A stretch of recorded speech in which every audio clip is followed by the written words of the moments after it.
나는 대한민국 예비역병장이다. 안녕하십니까? 1980년대 50 시절 군대 이야기를 나누는 예비역병장입니다. 오늘도 저의 옛날 군대 이야기와 함께 추억여행 떠나시죠. 나의 상병 시절 157번째 이야기. 부비트랩 교장 게시판 작업. 1. 부비트랩 전술. 전쟁에서 전투의 방법과 형태는 다양합니다.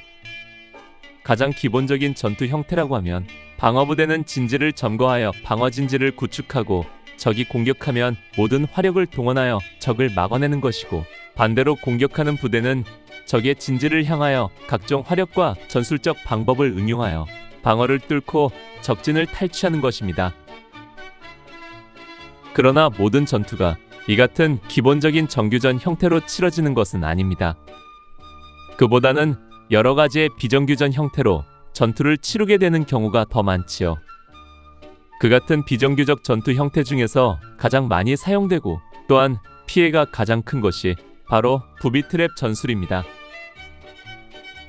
부비트랩은 적을 살상하기 위하여 교묘한 방법으로 함정을 파거나 갖가지 폭발물이나 흉기 등을 위장 은폐시켜 놓았다가 적이 건드리거나 물리적인 힘이 가해지면 폭발 또는 작동하게 함으로 피해를 입히는 모든 수단을 총칭하는 용어입니다. 따라서 방어진지 앞에 지뢰를 매설하거나 인기철선을 설치하고 그것과 연계해서 폭발물을 설치하거나 또는 철조망을 설치하면서 거기에 폭발물을 병행해서 설치하는 것 등 갖가지 형태로 설치되는 함정이나 장애물 등을 다 포함하여 부비트랩이라 부릅니다. 부비트랩이라는 명칭은 부비라는 새의 이름에서 유래가 되었다고 합니다.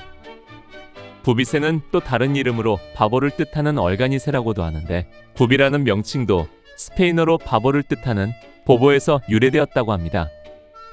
이 새는 갈매기처럼 바다에서 사는데, 이름에서 알 수 있듯이 좀 멍청해서 배의 난간이나 갑판에 앉았다가 선원들이 다가가도 날아가지 않고 쉽게 잡히는 데서 이 새의 이름을 따서 부비트랩이라는 명칭이 붙여졌다고 합니다. 전쟁에서도 별 생각 없이 행동했다가는 언제 당하는지도 모르게 죽거나 다치게 되는 것이 부비새와 비슷하기 때문에 붙여진 이름인 것 같습니다. 아무튼 부비트랩 같이 기구를 사용하여 적을 속여 피해를 입히는 것은 고대부터 전쟁에서 많이 사용한 방법이었습니다.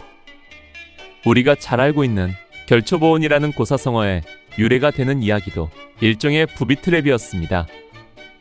은혜를 입은 사람이 죽어 혼백이 되어서도 은혜를 갚으려고 묶어둔 풀에 적장에 발이 걸려 넘어지므로 은혜를 베풀었던 사람이 목숨을 구하게 되었다는 이야기입니다.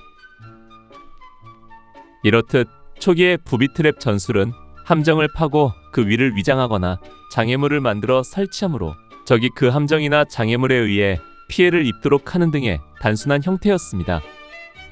그러나 점점 전쟁의 방법이 진화하면서 적을 속이기 위한 갖가지 방법들이 동원되었고 실제적으로 많은 효과를 보게 되었습니다.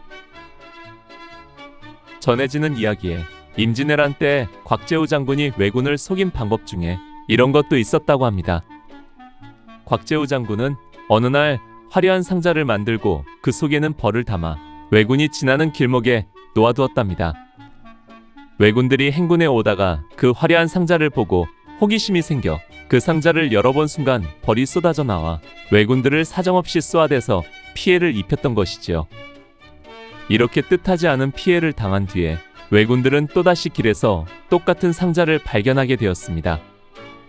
왜군들은 당연히 그 속에 벌이 들어있을 것이라 생각하고 상자에 불을 질렀습니다. 그러나 곽재우 장군이 이번에는 상자 속에 폭약을 감춰두었고 그 때문에 폭발이 일어나서 왜군에게 더 큰 피해를 입혔다는 것입니다. 이런 부비트랩은 제2차 세계대전을 통해 더욱 발전하게 되었고 베트남 전쟁에서는 절정을 이뤘다고 할 만큼 많은 부비트랩이 활용되었습니다. 베트콩들의 전술이 정규전보다는 비정규전 형태를 띠다 보니 베트콩이 많은 부비트랩을 설치했고 이것에 의해 미군과 한국군 등 연합군이 큰 피해를 입었던 것입니다. 실제로 유튜브 동영상에는 출동하던 한국군이 길에 전복된 아군 군용 트럭을 발견하고 크레인을 불러 견인하는 순간 그 아래에 있던 폭발물이 터지면서 많은 사상자가 나는 생생한 영상이 올려져 있습니다. 그것을 볼 때마다 부비 트랩에 대한 경각심을 다시 한번 생각하게 해줍니다. 내가 부비 트랩에 대하여 교육을 받은 것은 전임 중대장인 김철곤 대위로부터였습니다. 그는 월남전에 참전했던 사람으로 자기가 체험했던 이야기들을 교육 시간에 활용했는데 한 번은 이 부비 트랩에 대한 이야기를 했습니다. 베트콩들은 부비 트랩을 많이 활용하여 아군들 피해가 많았는데 이런 경우도 있었다. 예쁜 여자에 나체 사진이 붙어 있으니까 호기심에 가서 떼는 순간 수류탄이 터져서 죽기도 했고, 숲속에 AK 소총이 놓여 있으니까 노획물 욕심에 집어들었다가 폭발물이 터져서 죽기도 했다. 이 밖에도 시신을 치우려고 움직였다가 수류탄이 터지고 길을 가다가 함정에 빠졌는데 거기에 죽창이 뾰족하게 솟아있어 크게 다친 경우도 있었다. 만약 전쟁이 터진다면 북한군도 갖가지 방법으로 부비 트랩을 설치할 것이고, 방심하게 되면 쥐도 새도 모르게 죽을 수도 있다. 따라서 조금이라도 이상하면 절대 가까이 가거나 만지지 말아야 한다. 나는 이런 이야기를 들으면서 부비 트랩에 대한 인식을 새롭게 했고, 정말 전쟁이 일어난다면 부비 트랩은 전투의 중요한 보조수단이고 또 조심해야 할 대상인 것 같았습니다. 그러나 우리의 교육 중에는 부비 트랩에 대한 학과 시간은 거의 없었습니다. 아니, 실제적으로 내가 부비 트랩에 대한 교육을 받은 것은 군 생활 전체를 통해서도 서너 번 정도였던 것 같습니다. 우리 대대에 부비 트랩 교장이 있기는 했지만 이에 대한 교육은 거의 이루어지지 않았던 것입니다. 사실 부비 트랩에 대한 대처는 훈련을 통해 체득되어지는 것이 아니라 현장에서 본인의 판단에 의한 대처가 중요할 것입니다.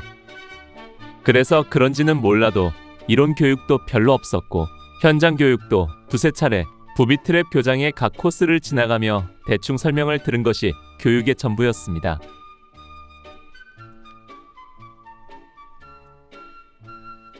오늘 추억여행에 함께 해주셔서 감사합니다. 다음 이야기를 기대해 주시고 구독과 좋아요 부탁드립니다. 항백